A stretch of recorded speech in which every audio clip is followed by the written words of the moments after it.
hari Jumat ini saya Kak Ros kembali menemani Anda di acara Rumpi No Secret Mah. Dan hari ini teman oleh Daniel Pojok Sana dan tentunya sudah ada beberapa bintang tamu, di antaranya adalah ibu sekarang manggil Ibu Grita Agatha. Bayinya udah berapa bulan, Bu? 5, mau 6. Mau 6 ya, berat badan kayak lagi di posyandu. Tapi nanti kita ngobrol pengalaman Grita, katanya dia komplain kenapa sih nggak ada yang ngasih tahu gitu. Kalau ternyata habis melahirkan itu adalah saat-saat yang chaos banget. Nanti kita tanya apa sih sekeos apa. Tapi kita kebajokan dulu untuk membahas hal-hal yang ramai, yang update diberitakan di luar sana, baik itu untuk hal-hal yang datang dari dunia nyata maupun dari dunia maya. Kabar bahagia juga nih, ngomong-ngomong soal anak ya. Pasangan Thorik dan Alia membagikan kabar bahagia bahwa hari ini telah lahir putra pertama mereka yang diberi nama Ahmad Arash Omara Thorik ya. Dilahirkan secara sesar ya, dan mereka sudah membagikannya kayak dari malam sebelumnya begitu. Ini postingan dari Thorik dan Alia. Yang berikutnya juga tentunya ibu-ibunya ya, Reza dan juga Ibu Gen itu juga memposting kebahagiaan ini. Ada foto-foto juga, ada banyak sekali lah kalau kita lihat di sosial media Thorik terutama ya. Ini kalau dari Reza ini pada saat bersama Alia, ini kayaknya udah lahirin belum sih? Kemarin. Hebat loh, dia update, udah tahu ya. Tapi iya lucu banget sih masih. Terus ya ada beberapa momen sebelum melahirkan kayak Thorik sama Alia gitu kan. Nah, ini kan momen sesudah melahirkan gitu sama bayinya lagi skin to skin. Nah kali ini kayaknya sesudah melahirkan ya. Masih. Ini sebelum nih. Sebelum juga. Oh yang itu udah kali ya. Ya ini yang ini oh iya, tapi gitu kan mesra banget ya. Oh senengnya liatnya. Dan bahkan juga Thorik membagikan detik demi detik gitu persiapan pasangan ini sebelum melahirkan. Di antaranya itu Alia sempat masak ya, dan mereka di rumah sakit makan masakannya Alia. Ada videonya? Kalau bisa sampai bisa belok kiri. Iya benar-benar, ini berarti masih hamil ya kan.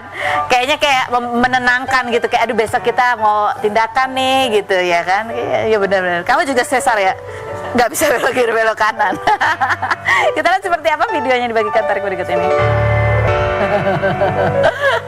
aduh lihatnya aku jadi pengen tanya sama Grita dulu gitu juga masih sempat ini lagi tindakan gitu, panik atau? Panik dong, udah ngantuk kan kena ini. Oh iya agak gitu ya. Iya. Itu begitu lihat itu kayak dari perutnya gitu dilihat langsung. Gimana sih tadi tuh? Kayaknya kita harus tanya Thorik itu. Tadi di blur tadi. Ya maksudnya dia ngeliat ke situ kan, biasanya kalau bapak-bapak tuh takut ngeliatnya ya. Biasanya kan ada di balik sini biar nggak kelihatan gitu. Iya, suamiku juga nggak berani lihat. Lihatnya aku aja. Tapi selamat ya buat pasangan Thorik dan juga Alia. Mudah-mudahan sehat semuanya, menjadi anak yang soleh nih anaknya. Ada Aurel juga mengucapkan ucapan selamat. Masya Allah, welcome to the world anak Acu Arash. Ini berarti cucu-cucunya semua namanya A ya? A gitu. Nih aku tadi bilang ini jadi anggota keluarga keberapa? Lagi ngitung, bingung ngitungnya. Komentar nanti coba kita baca dulu berikut ini. Bang, gue nangis pas denger azanin baby pas dia bilang papa di sini. Masya Allah bang. Yang berikutnya Om Aji Mas Said senyumnya indah banget. Yang berikutnya mau lahiran tenang amat, gue lahiran udah kayak kunti.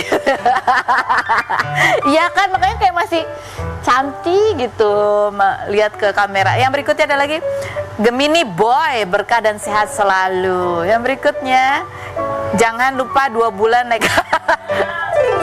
Iya.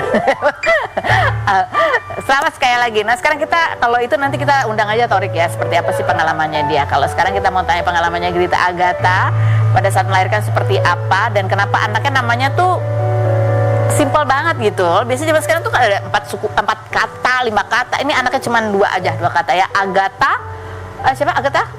Hidayat. Udah gitu aja. Kita lihat dulu profilnya berikut ini. Kita sudah bersama dengan Grita Agatha. Apa kabar Ibu? Bayinya di mana nih? Di rumah sama di rumah. neneknya. Kirain ada di situ, di mobil nggak ya? Coba kalau kita Google tentang Grita, apa yang terbuka pertama adalah nama anak kata ini. Karena biasanya kan anak zaman sekarang gitu namanya tuh rumit-rumit gitu. Kalau kamu kan kayaknya ya udah, kamu namamu Grita Agatha, jadi anaknya namanya Agatha, terus nama belakang bapaknya Hidayat. Kenapa? Iya, ada komentar netizennya, coba lihat kita komentar netizennya tentang nama ya.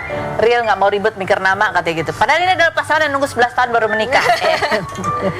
Kenapa pada saat milih nama sesimpel itu? Ya aku pengen yang simple aja. Kalau misalkan jadi cuman 2 doang gitu. Kan bapaknya mau namanya Hidayat belakangnya. Jadi depannya tinggal cari depannya doang. Iya. Terus kita udah cari beberapa nama, kita bukan nggak cari nama ya, tapi kita udah cari kayak misalkan di TikTok kan banyak tuh nama-nama 2024 ini ada okay. bagus-bagus. Cuman kayak pelafalannya susah. Terus aku tuh nggak mau kayak akunya namanya Grita tuh Susah. Greta, itu ini siapa sih gitu kan. Terus Arif tuh juga Arif kayak gitu-gitu. Nulis aja ribet. Nah, aku pengen anakku tuh juga simpel juga gitu loh. Terus Agatha. Pakai H nggak? Pakai H.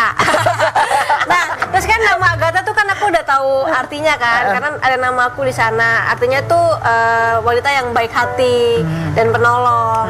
Jadi dan aku survei ke beberapa teman, beberapa keluarga, kalau namanya Agatha tuh kayak mereka pertama responnya sama, jadi kayak hah Agatha, tapi bagus juga ya gitu. Jadi kayak wanita yang kamu berharap doanya cewek yang mandiri. Iya, aku sama suamiku pengen anakku jadi kita dengan versi yang lebih baik. Oh, amin. Kalau Hidayatnya sendiri ada maknanya bijaksana. Nah, yang paling penting kita kan mau anak kita tuh bijaksana. Itu paling pertama dari semuanya. Kita pengen anak kita tumbuh menjadi anak yang bijaksana. Jadi anak bijaksana itu ada dari nama Hidayatnya kan. Oh ya, oke. Nah ini kan kalau misalnya nama anaknya laki-laki misalnya itu apa yang kebayang waktu itu misalnya laki? Ada. Nanti.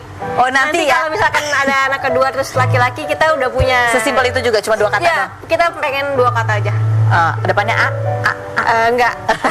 Nanti kalau anak kedua juga udah ada juga namanya. Nggak ngambil dari nama kamu? Udah habis kan namanya. Makanya itu udah habis, pakai nama siapa dong? Nama aku ya. Kita pikirkan lagi, kan semua Tuhan yang ngatur. Oh iya. Tinggal feelingnya apa? Tapi udah disiapin. Udah. Jadi kebayangnya kalian tuh mau punya anak berapa setelah melahirkan anak pertama ini? Mungkin 2 kali ya. Kedua ya. Iya. Mungkin nanti kita tanya setelah pada saat masuk sekolah dan bayar uang sekolah. Masih mau nambah anak lagi apa enggak? Nah ini yang menarik juga adalah postingan kamu yang bercerita gitu ya, apa yang kamu alami pasca melahirkan. Ada videonya kita yang tadi. Pokoknya sih sebenarnya itu kayak di 4 hari awal lah. 4 hari awal setelah melahirkan itu kan nggak tahu ya, maksudnya kan aku juga udah belajar banyak gitu ya. Apa sih yang kamu pelajarin dan ternyata apa yang di luar ekspektasi kamu? Kayak aku kan udah belajar cara nyusuin, terus arahnya gimana, terus keluarinnya gimana, susunya gitu kan. Terus apa yang aku tahu tentang operasi sesar gitu kan. Maksudnya nggak ada yang kayak oh ini tuh nanti abis lahiran bakal ini bengkak apa sih, nggak ada. Jadi kayak baik-baik aja. Selama kita tahu pelekatan yang benar itu akan baik-baik aja. Oke, baik-baik aja berarti. Pelekatan ini bayinya ya. Iya, pelekatan bayinya nyusu. Ternyata pas nyampe rumah itu udah tiba-tiba aku panas tinggi. Oh, baru hari pertama. Baru nyampe rumah, terus tidur kecapean, pas bangun tuh udah lagi panas sama payudaranya lagi bengkak kan. Terus ini gimana ya, udah dikeluarin kan. Pokoknya juga aku kan ya masih manual kan. Terus waktu itu juga aku belum ada helpernya belum ada. Helpernya udah ada tapi belum ada yang bidan pasca. Jadi aku booking bidan pasca lagi. Jadi sebulan diurusin gitu. Hebat ya. Aku dulu aja nggak tahu tuh ada. Baru ada kayaknya ya. Aku juga akhirnya itu pakai itu. Terus ya akhirnya sangat ngebantu banget dengan ada bidan pasca karena apa? Jadi dia kan udah biasa ngurusin mama dan anak ya, jadi tahu banget. Oh ini kak pompanya kayak gini. Oh ini kayak kurang ini. Jadi benar-benar aku tuh kebantu banget di 4 hari pertama. Terus masalah kentut juga. Ternyata bila operasi itu nggak bisa kan. Oh itu makannya kan banyak kan. Kenapa makannya banyak? Karena capek. Iya kan capek, ini makan terus di rumah sakit juga makannya enak-enak. Terus jadi perutnya tuh bloating banget. Begah gitu ya. Bloating banget. Terus udah gitu mau pup juga nggak bisa. Aku kayak hari ketiga kali baru pup, dan itu di rumah. Tuh kayak kamar mandi, terus aku pup, terus kayak cium bau pup sambil masih pusing. Ininya kan juga sakit kan. Wah itu luar biasa sih. Tapi after itu udah mendingan lah. Cuma Anaknya itu nangis-nangis. Iya. Nggak bisa lama-lama Terus ibu. sakit juga kan. Sakit, iya. Nikmat ya rasanya ya. Iya, nikmat lah. Nikmatnya keren banget sih. Keren banget. Terus kamu bilang mentally apa ya? Kamu bilang bahwa ya kamu tahu, kamu ngalamin baby blues juga. Enggak sih, itu doang sih. Aku kayak seminggu pertama itu benar-benar aku ngerasa, ternyata jadi ibu tuh kayak gini ya gitu ya. Tapi after 5 hari aku udah bisa keluar untuk makan. Udah. Sama suami kan aku minta mana nih jatah daging aku mana, aku bilang. Dibawa makan keluar udah refreshing, udah enak. Oh, ada jatah daging. Ya. Makanya di luar. Iya. Terus tidur malam menyusui itu kan ada jam-jamnya tuh. Ada. Itu gimana Nah, tuh? kalau aku kan pas awal-awal itu ya Sempat ngerasa gini ya? siap 2 jam sekali kan? Iya. Iya, itu juga gitu kan. Cuman ya balik lagi itu tuh resiko yang udah aku tahu di awal. Oke. Jadi itu tapi kan aku itu nggak- oke. aku Kan nggak antara teori sama kejadian itu kan agak beda ya. Ya, tapi itu nggak masalah. Oh, Aku nggak masalah. dulu udah kebiasaan bergadang kan, Oke. syuting stripping. Itu tuh ngebantu banget loh. Oh, oke. Jadi pas sekarang nih, aku bangun jam 1 kan biasa buat pumping. Bangun, pumping 20 menit waktu itu, tidur lagi itu bisa banget. Oh, itu nggak masalah. Itu nggak masalah aku. Jam 3 bangun lagi, bangun 20 menit tidur lagi bisa. Oke. Itu kayak udah biasa. Ayo bangun satu scene gitu. habis Bisa udah nggak kaget habis ya? satu scene tidur lagi itu Oke. nggak masalah. Jadi yang jadi masalah buat Grita adalah sembelit. sembilit ya dan sakitnya gitu. Sebenarnya dari sakitnya pada saat ini menyusui. Iya. Ini juga menarik. Ini kan adalah pasangan yang menurut aku pasangan anak zaman sekarang banget yang sangat banyak cari-cari tahu informasi, terutama suami kamu apalagi kan sangat well planned orangnya, ya. Dia sebagai bapak gimana tuh? Tapi yang well plan untuk kayak Bayi? ini aku. Kamu? Oh. Soalnya kan dia bagian provider aja. Oh, kan. provider. Iya. Bagian gendong dia gimana gendong pertama kali itu? Bisa. Dia sangat dan kebetulan ya dia sangat sayang banget sama anaknya ya. Pasti. Ya tapi nggak se-expect segitunya. Jadi kayak dia sebelum kerja dia main dulu sama anak. Oh. Setelah kerja kalau anak itu tidur dia sedih. Oh. Terus kayak gitu lah ya. Makanya kemudian kalian mengadakan trip bertiga aja. Iya bertiga Bertiga aja untuk bonding buat bapaknya. Buat saya juga. Coba seperti apa sih? Gimana tuh ya suka dukanya nih? Cuman bertiga aja loh. Kita lihat yang berikut. Jadi udah berapa kali liburan bertiga? 2. Ini kan liburan pertama. Kan aku pastikan ada liburan selanjutnya. Oh, iya. Kemarin udah ke Melbourne bertiga juga. Udah lebih jauh tuh lu perjalanan 6 bulan terus dingin lagi. Iya, terus gimana tuh?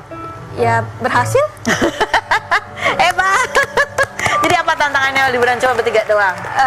Nggak apa-apa sih, aku seneng karena itu kan waktu yang singkat ya. Kalau hari-hari biasa kan aku ada bantuan kan. Aku sama Agatha juga bercanda-bercanda gitu-gitu. Tapi kan kalau yang gantiin popok apa sebenarnya ada bantuan gitu kan. Nah di sini kan bener-bener aku semua nyusuin, gantiin popok, mandiin, nggak apa-apa. Cuman sebentar kan 6 hari, kemarin kan 6 hari. Jadi bener-bener aku ini. Terus Arif ngapain? Arif pesenin makan. Kok mukanya gini? Makan terus Pesenin apa? makan, terus apa lagi ya? Bawain barang. Bawain barang. Ya, stroller. Oh, iya. Banyak loh dia. Iya, sama provider Sama tentu provider, saja. tentu saja. Kita tunggu pengalaman dia setelah anaknya umur berapa? Ini makanya sebelum empasi. Kata Arif ini habis empasi nggak ada lagi ya. Katanya kan empasi kan katanya agak lebih ribet kan. Ya karena kalau sekarang masih asik kan cuma sama bayi sama ibunya. jadi kemarin kata teman-temannya juga lu mendingan jalan-jalan dulu kalau mau jalan-jalan sebelum 6 bulan. Makanya kita puas-puasin. Abis ini kita istirahat dulu. Fokus Itulah empasi. gunanya well plan ya. Jadi secara finansial juga well plan. Iya. Karena ada beberapa orang begitu melahirkan udah habis tabungannya kan buat rumah sakit. Boro-boro mau liburan bertiga. Iya. Ini dari plan lama nggak nih mau liburan bertiga gini-gini nih? Enggak. Kayak kan waktu yang Singapura juga si Arif kan juga yakin nih bisa gitu kan. Ya bisa Ternyata coba bisa. aja ternyata bisa. Gitu. Nanti kita tunggu pengalaman selanjutnya ya. Uang sekolah udah ada berarti ya? Uang sekolah udah kan kalian udah well prepared kan? Udah dong, masa belum ada? Begitu caranya anak zaman sekarang. Kita belajar dari anak zaman sekarang ya. Oke, yang berikut ada Mona Ratuliu dengan kenangannya bersama almarhum ayahnya. Kita lihat dulu profilnya berikut ini. Trum sudah bersama dengan Mona Ratuliu. Sebelumnya turut berduka ya. Terima kasih. Dan kamu sempat cerita bahwa mengalami kesedihan ini membuat kamu sempat ada masa di mana kamu takut sendirian. Ya. Nggak mau ditinggal sama Indra. Masih? Udah lumayan sih. Udah lumayan, udah bisa beraktivitas sehari-hari. Ini pertama kali aku kehilangan orang yang paling dekat sih memang, jadi ya gitu deh. Kenapa yang membuat kamu nggak mau ditinggal sendirian? Rasanya kayak gitu aja kali ya, maksudnya sama orang yang attach banget sama aku tuh kayaknya butuh selalu ada di samping gitu, karena kadang-kadang rasanya flat, kadang-kadang rasanya nggak apa-apa gitu, tapi pop up-nya tiba-tiba ada memori yang muncul atau kesedihan yang muncul tuh nggak bisa ditebak kapan gitu. Jadi aku nggak tahu kapan butuh Indra kan, kayaknya butuhnya tuh nggak cuma sekedar telepon gitu ya, kayaknya kadang-kadang butuhnya tuh emang butuh dia ada di sebelah aja walaupun nggak ngobrol gitu. Jadi ya aku suka ngikutin Indra syuting tapi udah nunggu di mobil karena ngobrol sama orang lain gitu juga belum punya energi gitu kan. Jadi ya begitulah. Postingan kamu pada saat papi meninggal, satu kalimat yang kamu tulis itu adalah momen yang paling menakutkan dalam hidup. Kehilangan belahan jiwaku. Betul. Menakutkan, berarti kamu sebenarnya sudah sering kepikiran seperti itu? Di antara teman-teman kayaknya yang terakhir kehilangan orang tua aku. Jadi aku udah sering datang nih gitu ke pemakaman orang tuanya teman-teman gitu. Jadi kadang-kadang aku kuat banget ya, aku kayaknya kalau orang tua meninggal kayaknya gerung-gerung di lantai deh gitu ya rasanya. Duh, kalau momen itu terjadi gimana ya, tapi akhirnya datang juga hari itu. Dan pada saat sehabis berwudu, hari itu pasti nggak pernah siap ya, kehilangan orang tua siap. Ya sejak papi sakit 3 bulan terakhir sih aku memang udah nggak pernah matiin handphone. Kalau tidur handphone selalu nyala. Kalau dibilang ada feeling atau enggak ya ada nggak ada lah ya, maksudnya. Tapi ketakutan itu ada. Sesak napas ya 3 bulan terakhir nggak berhenti, jadi nggak ada jeda sembuhnya tuh nggak ada. Setahun ada jeda-jeda sembuhnya, tapi 3 bulan belakangan tuh nggak ada. Kita cari terus penyakitnya apa gitu. Jadi ya aku memang udah nyalain telepon terus-terusan lah 3 bulan itu gitu. Jadi ya. Jadi pada saat 3 bulan yang kamu lihat ya papa nih kayaknya nafas aja susah gitu ya. Apa yang kamu lakukan lebih dari hari-hari biasanya sebagai seorang anak? Dari bulan Januari tuh tumben banget Kak, aku tuh nggak ada kerjaan yang panjang. Aku kan biasanya terusan lanjut, ada sinetron, ada series, ada film, terus aja begitu kan. Nah ini tuh dari Januari aku nggak ada kerjaan yang panjang. Aku sampai kok tumben ya kayak gini. Tapi memang setelah kalau dilihat sekarang ya mungkin aku dikasih waktu kali ya untuk merawat papi. Setahun kemarin tuh kakakku yang selalu nganterin ke rumah sakit kalau papi sakit. Cuma dari bulan Januari itu sampai papi nggak ada, aku dan kakakku betul-betul berdua kemana-mana tuh lengkap lah. Kita bertiga selalu nganterin papi ke rumah sakitnya. Itu juga ya anugerah yang perlu disyukuri. Jadi kenang-kenangan terakhir juga sama papi gitu. Jadi ya apapun lah ya pastinya semampu kita lakuin untuk apa yang sering diungkapkan papi di saat-saat terakhir lah 3 bulan itu kalian sering bersama intens? Kalau papi kan memang ya yang aku sih yang paling sedih tuh sebenarnya papi tuh waktu lagi sakit-sakitnya tuh pas lagi Ramadan. Sementara beliau tuh Masya Allah sih memang ibadahnya tuh Masya Allah banget. Yang selalu diungkapkan ya sedih nggak kapan sih nih sembuhnya, papi capek nih mau ke masjid, mau sholat taraweh, pengen puasa, pengen ibadah susah. Ya kayak gitu-gitu itu sih yang selalu di mention tuh itu gitu. Jadi kita tuh memang minimal bikin papi nyaman gitu, bisa beribadah dengan nyaman lagi itu, karena itu terus yang selalu diungkapkan. Walaupun itu sebenarnya keluhan ke dirinya dia, tapi sekarang kalau diingat tuh jadi pesan ya buat kita buat kita yang masih muda, yang ibadahnya ya nanti deh ya, tapi lihat perjuangannya papi beribadah dengan kondisi kayak gitu. Aku aja udah papi tayamum aja, nggak usah ke kamar mandi nanti jatuh gitu. Tapi toh akhirnya di akhir hayatnya memang usaha wudhu ke kamar mandi, bilang tuh bener-bener deh nih wudhu dulu. Terus beliau nggak lama beliau meninggal dunia. Tapi itu jadi pesan sih buat kita untuk ya pengen punya akhirnya papi gitu ya, indah banget gitu. Mima juga posting ya. Iya. Mima juga cerita bahwa ya satu yang berkesan adalah almarhum opanya itu adalah orang yang sangat mesra juga. Hello my darling, good morning my love, bahkan sering kirim lagu-lagu romantis gitu. Itu apakah itu juga kenanganmu juga, Papi, terhadap kamu? Iya, sama sih, waktu aku remaja kita suka dengerin lagu bareng-bareng. Kalau sama Mima suka kirim-kiriman lagu, anak sekarang kan sama opanya lagu kesukaannya sama-sama. Anak-anak sekarang lagi suka ABBA, itu lagu kesukaan opanya dulu, jadi mereka suka kirim-kiriman lagu. Terus aku di situ juga ada sih sebenarnya postingannya, dalam satu chattingannya tuh I love you sayangku, cintaku, Mimaku gitu. Jadi berkali-kali gitu kalau mengungkapkan kasih sayang gitu.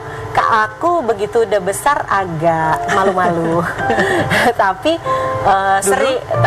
kalau dulu ya itu Papi sih emang romantis banget gitu, my darling gitu. Jadi aku juga sekarang mengungkapkan ke anak-anak tuh nggak biasa karena belajar dari Papi. Jadi nggak sekedar I love you gitu, tapi aku mencintaimu sayangku. Kecintaannya Bunda itu mungkin juga Dari Papi. dari Papi, karena Papi mengungkapkannya juga bukan sekedar I love you, tapi my darling, my sunshine gitu. Itu sih yang sekarang dirindukan ya sama kita semua. Apa lagu kalian berdua? Dulu Papi suka banget Mariah Carey, jadi ke bawah sampai sekarang aku masih suka. Lagu apa? Kalau zaman Papi dulu kan ya Without You, hero ya, zaman Mariah Carey, masa-masa itu. Gitu. Terus ya lagu-lagu lama kan, kalau zaman dulu tuh kita misalnya perjalanan Jakarta Bandung, Jakarta Jogja, itu sepanjang jalan lagu-lagunya Papi, jadi kenangan semua lah buat. Dengar lagu itu sering keinget lagi ya? Pasti keinget lah. Ya, Masya Allah, satu yang bisa kita pelajari gitu ya dari almarhum papinya Mona adalah ya ibadah itu pada saat kita lagi sehat, masih muda dan lain sebagainya, itu kadang-kadang suka kita entar-sok. Tapi itu adalah sesuatu yang nikmat yang harus kita jalankan juga sekarang. Kita akan kembali lagi tetap di Robi.